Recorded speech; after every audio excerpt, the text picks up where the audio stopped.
In this how-to video, I'm going to show how to set up logging variables on an FTP server in IIS on a Windows 2008 R2 server. So we're going to want to open up the Internet Information Services Manager from Start Administrative Tools, and from there we're going to want to click on the name of the server, and we're going to want to double click on FTP logging. First variable we can set is one log file per site or per server. If we choose the server, we'll see all the different sites in one file. If we choose the site, we'll have a separate log file for each FTP site. From here, we choose the log file itself, and here we can choose what options we want in that log file. By default, many of them are included, but you can also add some as well. Click OK.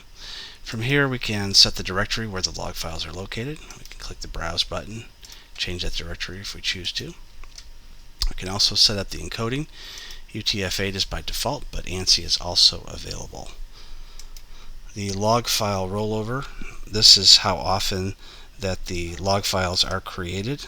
By default, the log files are created each night. We can also change that to hourly, weekly, or monthly. If you have a lot of log files, you want to do it a little bit more often so it's easier to search. If log files you don't have a lot of people access, then you can change it to weekly or monthly.